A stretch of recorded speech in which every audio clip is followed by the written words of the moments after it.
Ora, boa tarde ou boa noite, não é?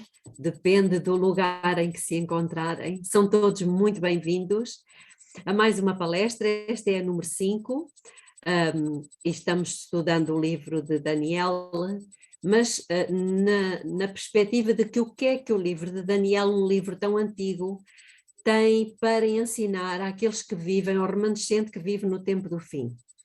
E então vamos hoje estudar o capítulo 6, na sequência que temos estado a estudar, mas antes disso vamos fazer uma oração.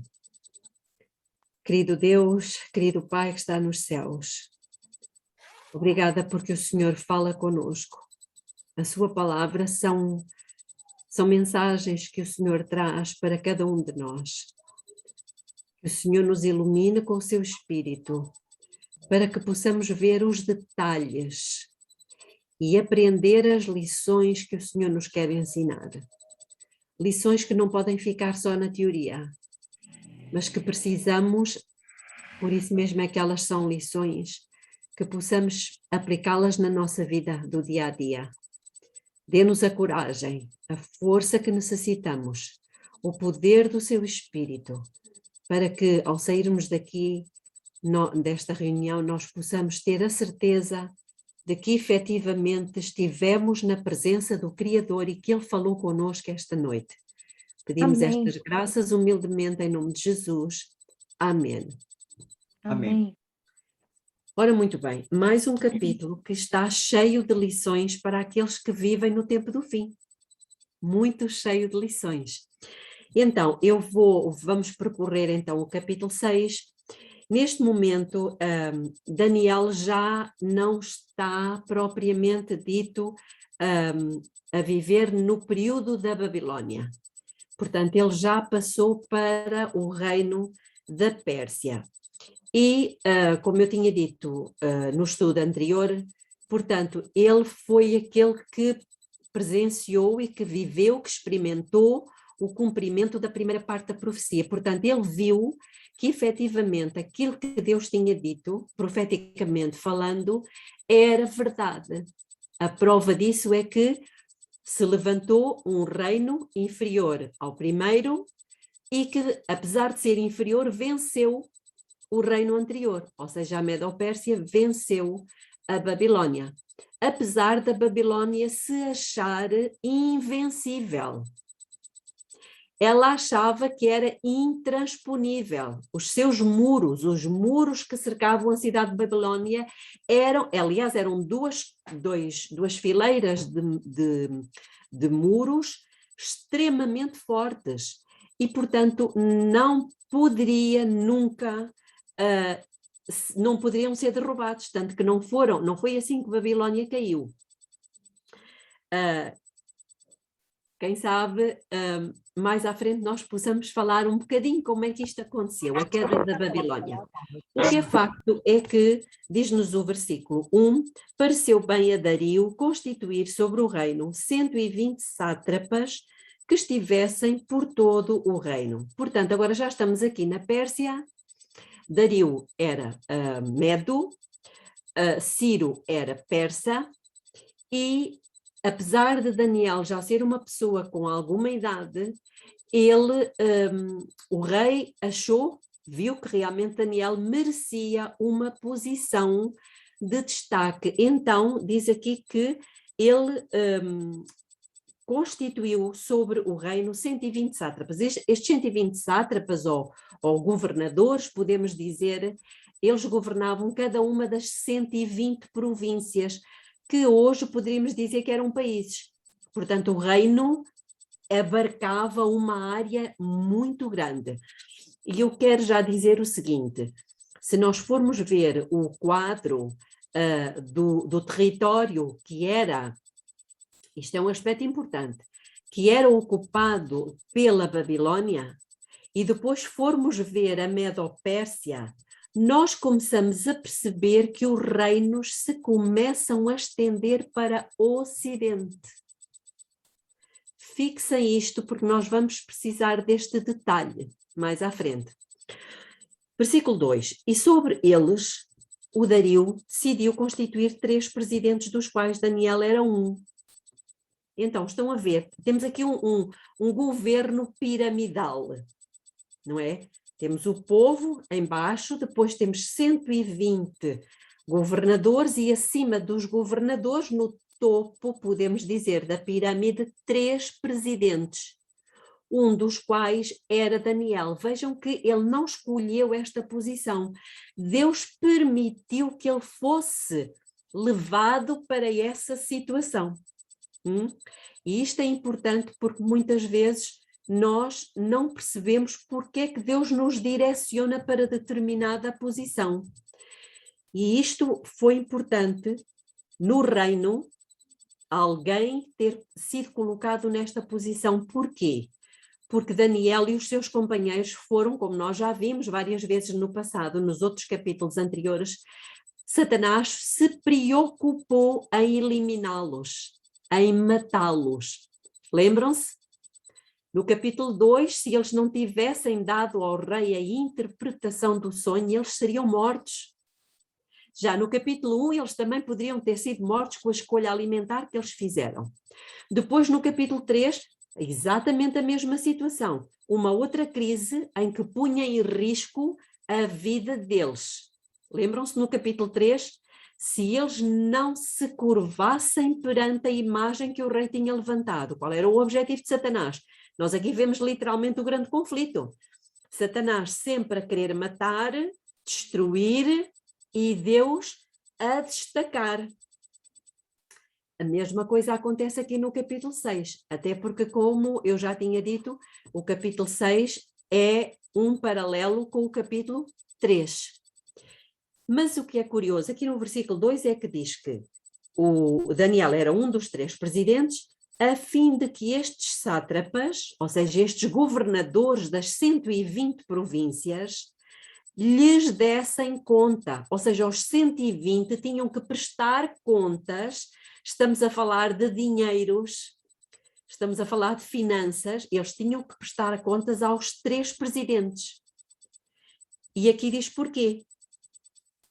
Para que o rei não sofresse dano. Então o que é que estava em causa aqui? Uma grande corrupção.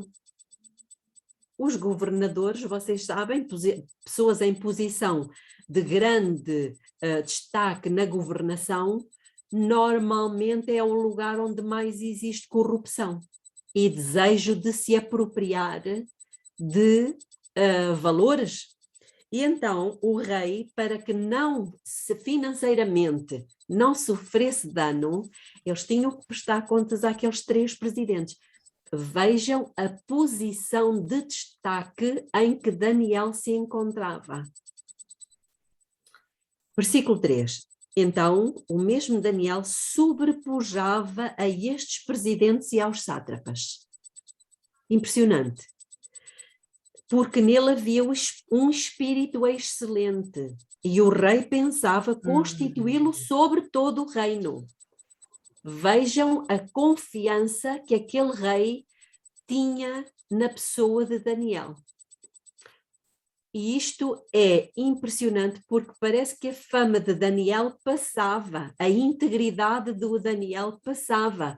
Irmãos, nós já estamos a ver aqui que Daniel, como nós sabemos, era um tipo daqueles filhos de Deus que vivem no tempo do fim. Então a integridade do povo de Deus no fim precisa de ser desta natureza também como o Daniel. Versículo 4. Nisso, os presidentes e os sátrapas procuravam achar ocasião contra Daniel a respeito do reino. Vejam qual era o ambiente de corrupção, de inveja que estava gerado aqui. Irmãos, agora comecem a passar esta imagem para os filhos de Deus do tempo do fim. Porque isto é uma história tipo. Mas diz que não podiam achar ocasião ou falta alguma. Irmãos, nós estamos precisamente nesta situação. Se nós virmos o santuário, em que posição é que nós nos encontramos? Nós encontramos-nos a seguir Jesus, não é verdade? Jesus é o caminho e nós estamos a segui-lo. Onde é que está Jesus? Está no Santíssimo. E o que é que ele está fazendo no Santíssimo? Uma total e completa purificação, ou seja, uma eliminação de toda a falta e pecado. Como é que Daniel estava? Isento de faltas ou pecados. Não era? Diz aqui que eles procuraram achar ocasião contra Daniel, mas não podiam achar ocasião ou falta alguma, porque ele era fiel. O que é o oposto de fiel? É infiel. Então, irmãos, Daniel é um perfeito representante do povo de Deus agora neste tempo do fim. Como é que temos que nos encontrar? Exatamente assim. Porquê? Porque Satanás vai tentar connosco fazer exatamente o mesmo que fez com Daniel. Procurar em nós faltas. Para quê? Para nos acusar. Ele é o acusador dos irmãos. E o que é que Deus pretende? O que Deus pretende é provar que é possível no reino de Satanás haver um povo que não serve a Satanás, mas que são fiéis representantes do Deus do universo. Quem são esses? Quem se candidata? Os 144 mil, eu me candidato. Querendo ser. Será que Quero nós... ser escolhida. Muito bem, nós temos que ter este desejo, irmãos, de pertencer a este grupo, não importa a idade. Deus está... Eu tenho uma mensagem que tem por título Estamos no tempo de eleições. E efetivamente estamos em tempo de eleições, irmãos. Ou seja, o universo está vendo, através das testemunhas, quem é que queremos que governe o universo. Porque há 2 candidatos à presidência do universo, ou não há? Há 2 candidatos. E nós é que vamos decidir em qual deles é que nós vamos votar. Ou melhor, nós é que vamos decidir quem é que vai ter mais votos. Pode parecer estranho, mas é verdade, irmãos. Porque Satanás se propôs governar melhor do que Deus. Fazer um reino mais justo do que o de Deus. Acusou Deus de várias coisas. E em todo este processo, o que é que nós somos? Testemunhas. Testemunhas. Bom, então temos aqui um protótipo. Diz que não havia nele. Alguém queria dizer alguma coisa? Portanto, não havia nele falta alguma, porque ele era fiel e não se achava nele nenhum erro nem falta. Que o nosso... Amém, amém. Versículo 5. Pelo que estes homens disseram, olhem, eles chegaram à conclusão. Há aqui uma verbalização disto. Portanto, eles não tinham como fugir disto. Eles disseram, nunca acharemos ocasião alguma contra este Daniel. Era bom que dissessem assim, nunca acharemos ocasião ou falta alguma nesta belinha. Coloquem o vosso nome, porque é isto que Deus nos está a dizer através deste capítulo. Nós conhecemos a história, mas o que nós temos ou pretendemos retirar desta história é alguma coisa para a nossa vida pessoal hoje, nós que vivemos no dia 25 de setembro de 2021. E depois eles disseram, a menos que a procuremos no que diz respeito à lei do seu Deus. Então temos aqui uma questão importante, a lei. E nós não sabemos que o povo de Deus vai passar por uma situação também em que vai estar envolvida a lei de Deus. Aliás, já estamos a começar a ver isso. O propósito de Satanás é fazer um cerco. Um cerco. Está pregando para mim. Não, o propósito dele é fazer um cerco ao povo de Deus. E ele está começando a cercar-nos, a tirar-nos determinados privilégios, liberdades. Bom, versículo 6. Então os presidentes e os sátrapas foram juntos ao rei e disseram-lhe assim: ó rei Dario, vive para sempre. Todos os presidentes do reino, os prefeitos e os sátrapas, os conselheiros e os governadores concordaram em que o rei devia baixar um decreto. Temos aqui um decreto. Nós também sabemos que estamos à beira da saída de um decreto, portanto isto tem a ver connosco. E publicar o respectivo interdito que qualquer que por um espaço de 30 dias fizer uma petição a qualquer deus ou a qualquer homem, exceto a ti, ó rei, seja lançado na cova dos leões. Eu pergunto, eles estavam a ser verdadeiros ou estavam a mentir?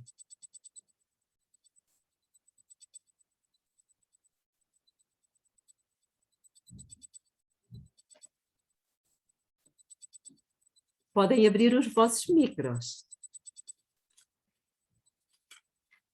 Estas palavras que eles disseram ao rei eram verdadeiras ou eram mentira? Eram mentira, eles estavam buscando. Não sei quem falou, mas não consegui perceber tudo.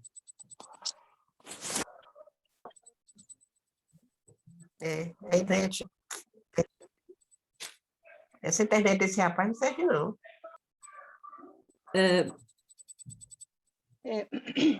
Jeane, você estava falando, mas daí o teu micro foi fechado.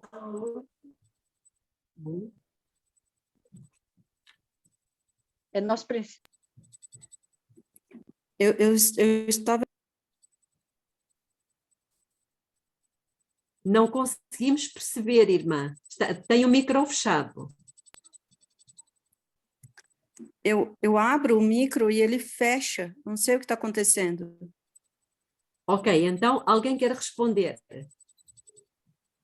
Mas agora o microfone dela está aberto. Está aberto. O que eu disse é que eles estavam mentindo, eles estavam apenas procurando uma forma de colocar Daniel em uma situação que ele não pudesse sair. Sim, é verdade. Sabem que eles estavam a mentir mesmo declaradamente, porque eles dizem aqui no versículo 7: todos os presidentes do reino, quantos eram os presidentes? 3. E um deles era quem? Daniel. Será que Daniel estava aqui juntamente com os sátrapas e todos os governadores, etc, etc? Certo. Não estava e nós já vamos ver que não estava. Ele não sabia. Portanto, eles foram ao rei mentindo. E Jesus, depois, mais tarde, no livro de Mateus, no capítulo 5, nas bem-aventuranças, Jesus diz o seguinte no versículo 11. Mateus 5:11. Bem-aventurados sois vós, quando vos injuriarem, ou seja, quando vos insultarem e perseguirem e mentindo, disserem todo o mal contra vós por minha causa. O que é que estava a acontecer aqui com Daniel? Não era isto? Exatamente. Portanto, Daniel já passou por esta situação. Nós sabemos que também vamos passar. Sabemos nós que vamos ultrapassá-la? Sabemos. Porquê? Porque já temos o exemplo aqui de um ser humano que também passou por isto e venceu. Então, voltemos a Daniel. Isto é alguma coisa que nos dá força ou não? Quando passarmos por esta situação, irmãos, é que nos estão a perseguir por inveja e estão mentindo, dizendo coisas a nosso respeito, lembrem-se, com Daniel também fizeram. E ele conseguiu ultrapassar. Nós vamos ultrapassar também com o mesmo poder que Daniel teve. Amém. Amém. Então, é uma lição para nós, é ou não? Amém. Versículo 8. Agora, pois, ó rei, estabelece o interdito e assina um edital para que não seja mudado conforme a lei dos medos e dos persas, que não se pode revogar. Em virtude disto, o rei Dario assinou o edital e o interdito. Ok, ele estava na ignorância e o decreto foi assinado. Isto faz-me lembrar uma citação do Espírito de Profecia, em que Ellen White diz que está no grande conflito, que as igrejas protestantes saberão quais são as verdadeiras intenções de Roma quando for tarde demais para escapar da cilada. E os irmãos provavelmente que já conhecem esta citação. Então estão a ver aqui que também há uma cilada no fim dos tempos. Relativamente a quem? A Igreja de Roma e as igrejas protestantes. As igrejas protestantes só saberão quais são as verdadeiras intenções de Roma na imposição de determinadas leis quando for tarde demais para escapar da cilada. Então é porque essas leis são uma cilada. As pessoas pensam que tem a ver com a salvação do planeta. Mas o objetivo de Satanás não é esse. Ele não está nada preocupado com a salvação do planeta. Ele está preocupado em caçar e destruir, mais uma vez, os fiéis de Deus no tempo do fim. Então, este capítulo tem tudo a ver conosco. Versículo 10. Quando Daniel soube, então é porque ele não sabia. Quando Daniel soube que o edital estava assinado, entrou em sua casa, no seu quarto, em cima, onde estavam abertas as janelas que davam para o lado de Jerusalém, e 3 vezes no dia se punha de joelhos e orava e dava graças. Olhem que espetáculo! Ele dava graças diante do seu Deus, como também antes costumava fazer. Eu vou ler-vos aqui uma citaçãozinha do Espírito de Profecia, que tem a ver, comentando Ellen White comentando este versículo, ela diz o seguinte, é no livro A Verdade sobre os Anjos, na página 141. Ela diz o seguinte, Daniel orava a Deus 3 vezes ao dia. Satanás se torna irado ao som da fervorosa prece. Irmãos, não é uma prece qualquer, é uma prece fervorosa, pois sabe que será derrotado. Mesmo depois de conhecer plenamente o decreto do rei, Daniel prosseguiu ajoelhando-se diante de Deus com as janelas abertas. Considerava as súplicas a Deus suficientemente importantes a ponto de sacrificar a sua vida do que abrir mão delas. Então, o que é que ele considerava mais importante? A vida dele ou as orações? As orações. Irmãos, isto é extremamente importante para nós no tempo do fim. Diz-nos a Bíblia que os fiéis não amaram as suas vidas até à morte. Lembram-se? Está lá em Apocalipse, no capítulo 12. Muito bem, agora gostava de ler-vos uma outra citação, comentando o versículo 5. Eu sei que já passámos o 5, mas eu vou ler porque depois vou ler o 10. E está no livro Youth Instructor, que diz o seguinte, a posição de Daniel não era nada invejável. E posso-vos dizer que qualquer pessoa em posição de destaque, de liderança, também não é uma posição invejável. Isto porquê? Ele estava à frente de um gabinete desonesto, mentiroso e ímpio, cujos membros o observavam com olhos atentos e invejosos para encontrar alguma falha em sua conduta. Mantinham espias em seu encalço para ver se, dessa forma, acaso não conseguiam encontrar algo contra ele. Satanás sugeriu a esses homens, reparem que foi Satanás que sugeriu a esses homens um plano mediante o qual poderiam se livrar de Daniel. Usem a religião dele como meio de condená-lo, disse o inimigo. Irmãos, isto tem a ver connosco ou não? Tem tudo a ver connosco. Ele está dizendo exatamente a mesma coisa. Lembrem-se que ele está indo ao encontro dos reis de todo o mundo para congregá-los para a batalha do grande dia do Deus Todo-Poderoso. E o que é que ele está dizendo aos reis? Exatamente isto. Usem a religião deles como meio de condená-los. Comentando o versículo 10, diz-nos o Espírito de Profecia, na verdade, sobre os anjos, um pouquinho mais à frente. Não, desculpem. Este não é... Já lemos, peço desculpa. Já lemos então. Vamos ao versículo 11. Então, aqueles homens foram juntos e acharam a Daniel orando e suplicando diante do seu Deus. Mas os irmãos, digam-me, como é que foi a oração de Daniel? Está no versículo 10.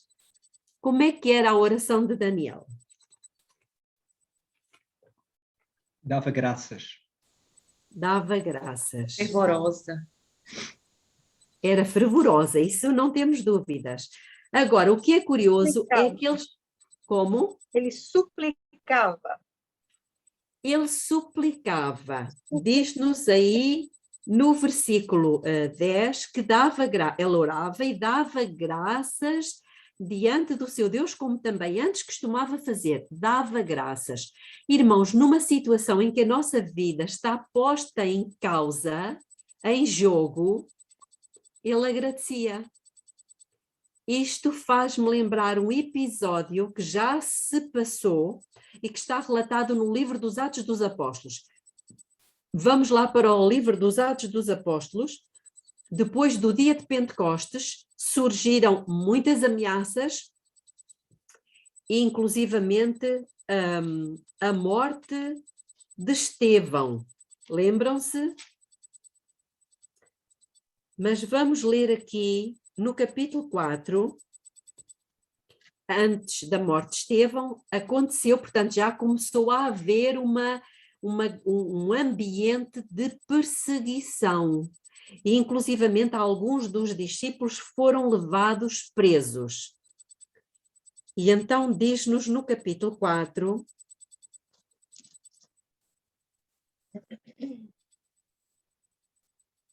No versículo, portanto, alguns tinham sido presos, eu não queria ler tudo, estava aqui a ler alguns versículos. O 17, por exemplo, diz: mas para que não se divulgue mais entre o povo, ameacemo-los, diziam as autoridades, ameacemo-los, para que de hora em diante não falem neste nome a homem algum. Versículo 21, mas eles ainda os ameaçavam mais, e não achando motivo para os castigar, soltaram-nos por causa do povo, porque todos glorificavam a Deus pelo que acontecera. Versículo... vamos dar algum saltinho para não estarmos a perder muito tempo. Vejam a oração deles perante esta situação de ameaça de prisão. Versículo 29 em diante. Agora, pois, ó Senhor, olha para as suas ameaças. Vejam o que é que eles disseram. E concede aos teus servos que falem com toda a intrepidez a tua palavra, enquanto estendes a tua mão para curar e para que se façam sinais e prodígios pelo nome do teu santo servo Jesus. Irmãos, eles pediram a Deus que os livrasse? Não. Pediram a Deus que lhes desse mais poder para falar. Concede aos teus servos que falem com toda a intrepidez a tua palavra. É um bocadinho diferente das orações que nós habitualmente fazemos quando estamos a passar por uma situação difícil. É ou não? Irmãos, o que é que aconteceu perante esta oração? Versículo 31. E tendo eles orado, tremeu o lugar em que estavam reunidos e todos foram cheios do Espírito Santo e anunciavam com intrepidez a palavra de Deus. Então, mas eles não tinham já sido cheios do Espírito Santo no capítulo 2? No dia de Pentecostes? Portanto, estamos a ver aqui que a descida do poder do Espírito Santo não acontece uma vez só. Ela vai acontecer na medida em que nós oremos não para a preservação da nossa vida egoisticamente, mas para que o nome de Deus seja glorificado. E por falar em glorificar o nome de Deus, irmãos, vamos ao segundo livro de Tessalonicenses. Segundo aos Tessalonicenses, capítulo 1.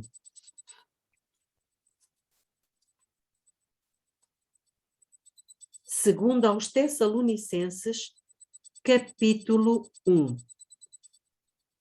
Olhem o que Deus diz aqui. Versículo 10. Está a falar da vinda de Jesus. Quando naquele dia ele vier para ser o quê? Glorificado. Nos seus santos. Deus Nos seus santos. Irmãos, muitas vezes dizemos que Deus deve ser glorificado, não é verdade? E queremos dar glórias a Deus. Como é que Deus é glorificado? Através da nossa postura, através da nossa fidelidade, através da nossa integridade, através da nossa coragem e não da nossa cobardia. Através de nós, irmãos, Deus vai ser e vai ser glorificado através de nós. Não é bonito isto? Foi exatamente isto que aconteceu com Daniel naquela altura. Então, eles foram juntos, voltemos a Daniel capítulo 6, no versículo 11, foram juntos a Daniel, porque eles estavam precisamente com o seu olhar colocado em Daniel, e ele suplicava e orava. Depois se foram à presença do rei e lhe perguntaram, no tocante ao interdito real, porventura, ó rei, não assinaste um decreto no qual todo homem que fizesse uma petição a qualquer Deus ou a qualquer homem por espaço de 30 dias, exceto a ti, ó rei, fosse lançado na cova dos leões? Não foi isto que tu assinaste? É claro que eles sabiam que tinha sido isto. E o rei estava inocente e disse, sim, realmente eu fiz isso.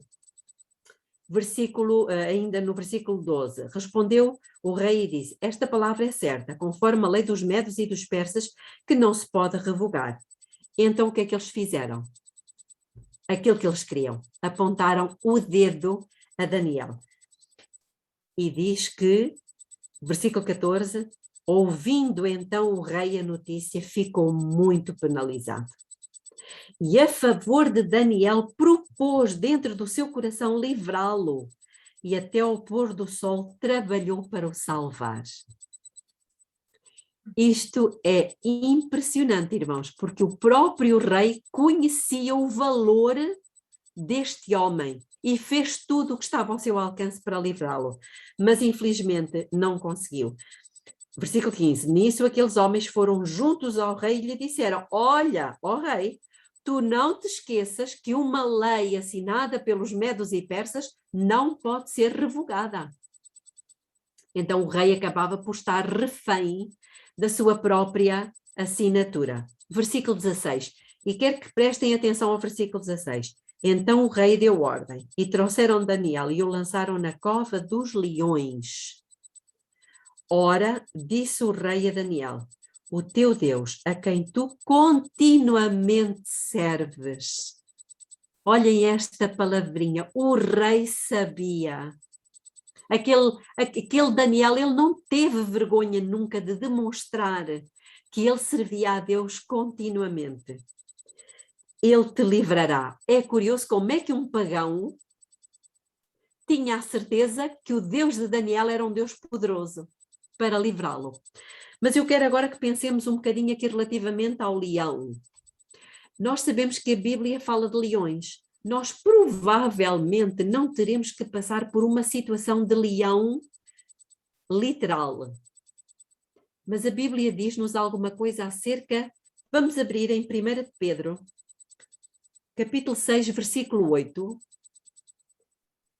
Nós sabemos o que é que diz esse versículo. Diz que Satanás anda ao nosso redor, bramando como um leão, buscando a quem possa tragar.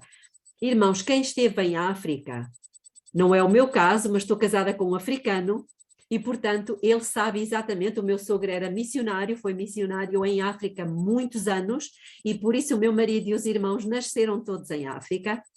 Eles sabem exatamente o que é que acontecia. O leão, ele funciona da seguinte forma, ele não consegue, porque não tem estrutura para isso, ele não consegue, portanto, atacar uma manada. Então, muitas vezes o que é que acontece? A manada está toda junta, não é? Toda reunida, protegem-se uns aos outros, sobretudo se são pacaças. E o que é que o leão faz? Mesmo de longe ele dá um urro, ou seja, ele assusta a manada. E quando ele assusta a manada, o que é que ela faz, a manada? Vai cada um para seu lado. E é aqui, quando eles estão desprotegidos, desunidos, que o leão ataca. Normalmente até são as fêmeas que o fazem. Irmãos, isto não nos diz nada. Nós precisamos de estar unidos, irmãos, unidos. Unidos, não podemos estar unidos, fisicamente unidos, mas nós temos que estar virtualmente unidos e unidos em oração. E em propósito. Sim, no mesmo propósito, obrigada, Lígia. E mais do que nunca, irmãos, o povo de Deus tem que parar de ter coisinhas uns contra os outros e de criticar uns aos outros e de falar pelas costas uns dos outros. Unidos, porque todos nós precisamos uns dos outros. O Nelinho tem dons que me faltam a mim. A irmã Arminda tem dons que me faltam a mim. E eu tenho dons que provavelmente os irmãos não têm. E é importante que estejamos unidos. O que é que o leão faz, ou fez? Ele lançou um urro. Uma pandemia, um vírus, e cada um se enfiou nas suas casas e ficámos separados. Não foi isso que aconteceu? Apavorados, fechados, amordaçados. E Satanás conseguiu conquistar muitos. Uns conquistou para os TikToks, os outros conquistou para outras coisas que não vale a pena estarmos a dizer aqui. E ficamos mais desunidos do que antes disto. Cuidado, o leão funciona também de outra forma. Vamos abrir em 2 de Timóteo, capítulo 4, ainda falando sobre o leão. Sabem como é que nós podemos, irmãos, prestem atenção a este versículo. Como é que nós podemos ficar na boca do leão? Capítulo 4 de 2 de Timóteo.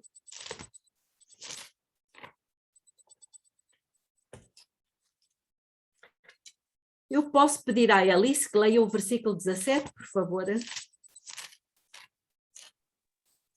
Para que o homem de Deus seja perfeito.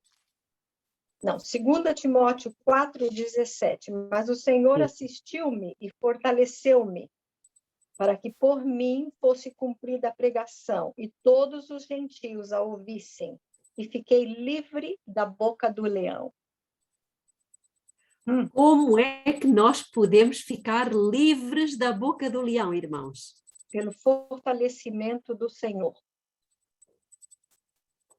Exatamente, mas olhem o que diz aqui. Eu vou ler novamente, mas o Senhor esteve ao meu lado e me fortaleceu.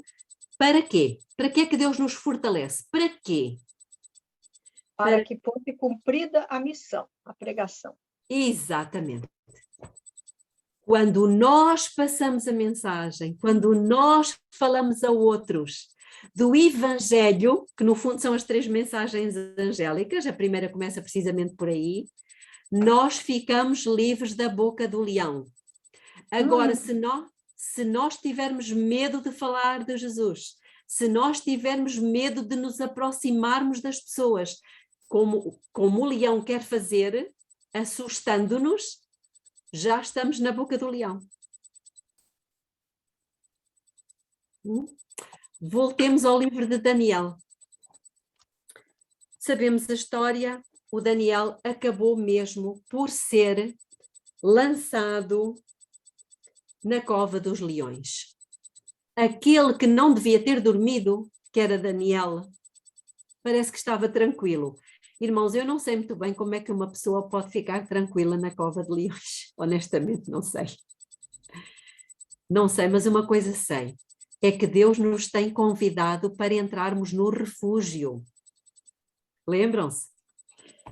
E eu vou ler-vos uma coisa que estava no trimensário esta semana que passou, mas está na parte de sábado e que, com pena minha, não foi referido na escola sabatina, mas não faz mal. Então aqui, nesta lição que terminou hoje, diz-nos na parte de sábado o seguinte, está exatamente a meio.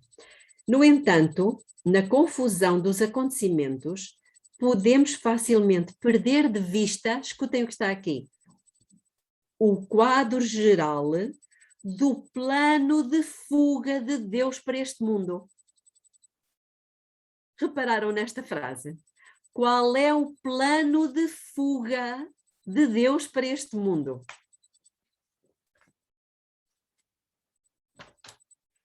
É o refúgio. Entrarmos no santuário. Exatamente. Mentalmente, irmãos, nós precisamos de estar a fazer aquilo que Daniel fazia. O que é que ele fazia? Mentalmente conectado, e tudo o que fizermos, seja um negócio, seja limpar a casa, seja atender um paciente, seja o que seja, aprendermos, porque nós não estamos habituados. Ellen White diz nos eventos finais, comentando o Enoque, a Bíblia diz que Enoque andava com Deus, ou seja, ele andava conectado constantemente com Deus, ele estava lá no lugar santíssimo, não é? E ela faz a pergunta, como é que Enoque andava com Deus? Não sei se já leram isso, está nos eventos finais. Ela faz a pergunta, como é que Enoque andava com Deus? Podemos pôr a pergunta, como é que o Vítor andava com Deus?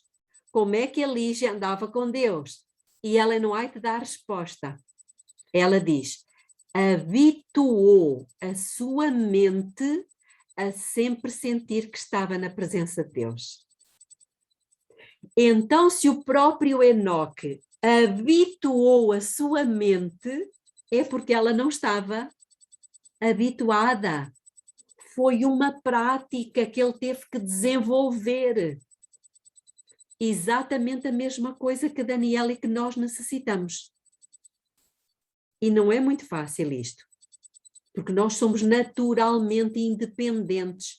Por vezes passa-se horas, não é? Quando damos conta e nem um pensamento eu tive para Deus. Graças a Deus, porque alguns de nós já vão estando mais habituados a estar mentalmente falando com o Senhor. Ok, muito bem. Então, o que é que acontece? Ele foi lançado na cova dos leões. Vamos ler o versículo 21. Quando o rei foi ter com Daniel, pesaroso, não é? E disse, Daniel, será que dar-se-á o caso, não é? De que o teu Deus te tenha livrado?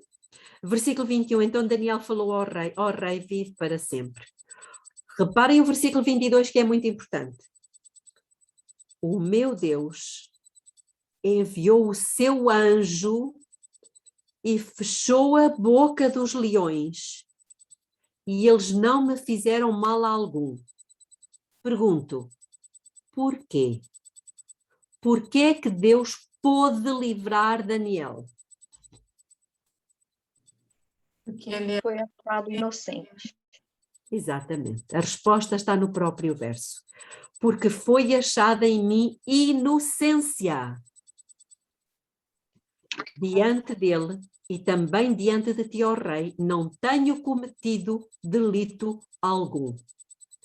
Ou seja, o Daniel estava a dizer assim, eu tenho feito a vontade de Deus. Lembram-se daquele salmo que diz, se eu atender à iniquidade no meu coração, o Senhor Não me me ouvirá.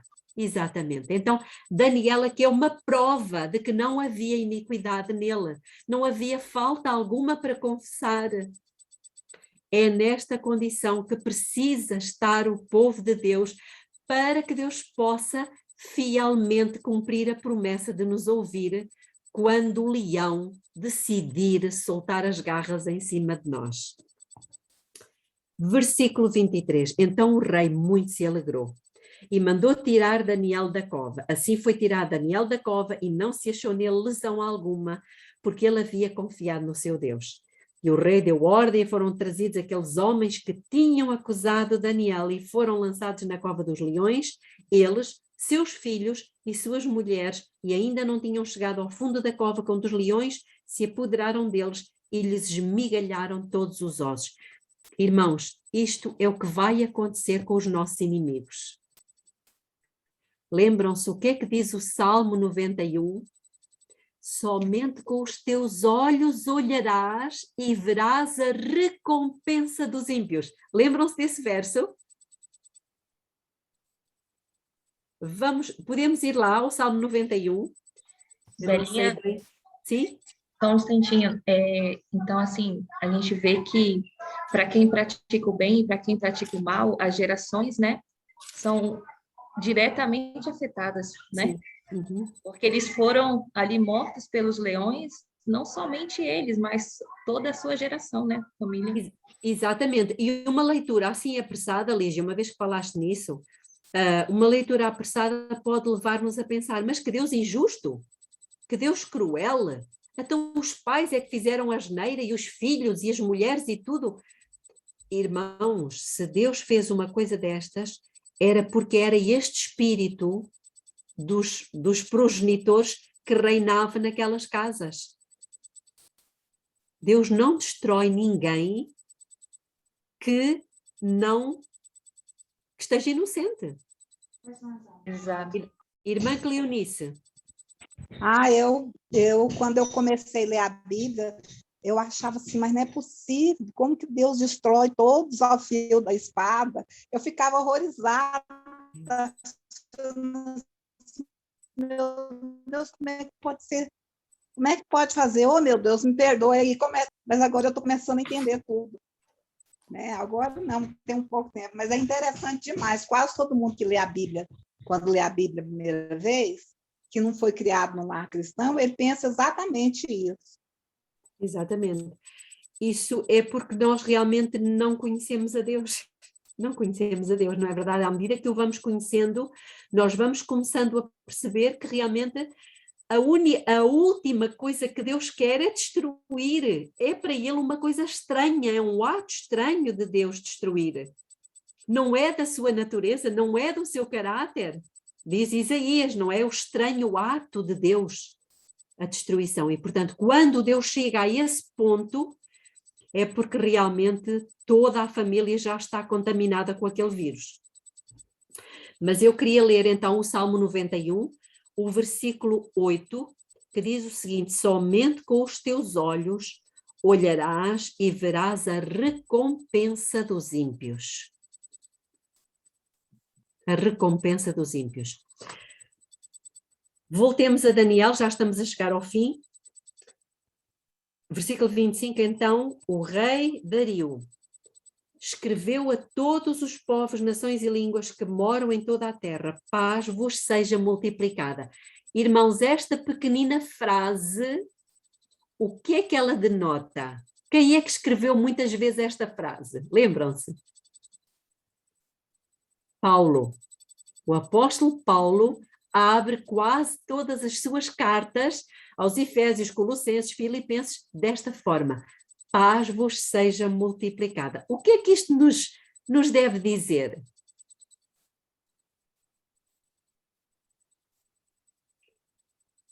Provavelmente isto são palavras E a que paz são... é multiplicada para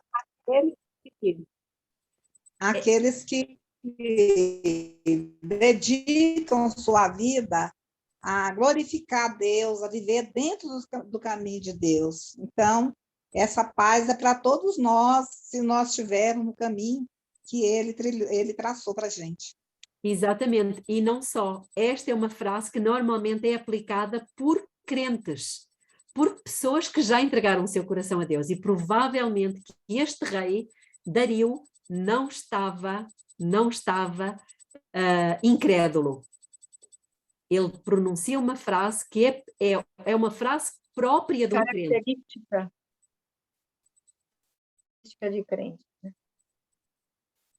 Não percebi, Alice. É uma frase característica de crente. Exatamente, muito bem. Versículo 26. Com isto faço um decreto pelo qual em todo o domínio do meu reino os homens temam e tremam perante o Deus de Daniel, porque ele é o Deus vivo e permanece para sempre. O seu reino nunca será destruído, o seu domínio durará até ao fim. Ele livra e salva e opera sinais e maravilhas no céu e na terra. Foi ele quem livrou Daniel do poder dos leões. Este Daniel, pois, prosperou no reinado de Dario e no reinado de Ciro, o persa. E, se Deus quiser, depois havemos de falar um pouquinho mais acerca desta questão do Ciro, não é? Mas o que é que isto nos ensina, irmãos? Já vimos aqui muitas lições para o remanescente do tempo do fim. Acima de tudo, precisamos mais do que nunca orar como nunca oramos. Habituar a nossa mente a sempre sentir que estamos na presença de Deus. Também temos que estar conscientes de que estamos para passar um momento complicado, de muita inveja, de armadilhas que vão sendo colocadas, de perseguição. Mas o que é que o Senhor diz? Não temas, porque eu sou contigo. Não te assombres, porque eu sou teu Deus. Eu te esforço e te fortaleço com a destra da minha justiça. Amém. Amém. Vamos terminar com uma oração e depois abrimos um pouquinho só para alguns comentários. Querido Deus e eterno Pai que está nos céus, ó Pai, ao ler esta história, nós agradecemos porque o Senhor quer ensinar o fiel remanescente do tempo do fim a tranquilizar o seu espírito. Temos consciência de que passaremos tempos difíceis, mas também temos consciência de que o Senhor fará grandes coisas pelo seu povo. Ajude-nos, Senhor, a desenvolver um hábito de manter comunhão com o Senhor e de obediência e estrita integridade, para que o Senhor possa fazer milagres que vão levar outras pessoas a verem que nós servimos o Criador dos céus e da terra. Obrigada por este grupo, que o Senhor derrama o poder do seu Espírito sobre todos nós e sobre as respectivas famílias. Que o Senhor nos ajude a permanecer firmes e fiéis até ao fim. É o que lhe suplicamos em nome de Jesus. Amém.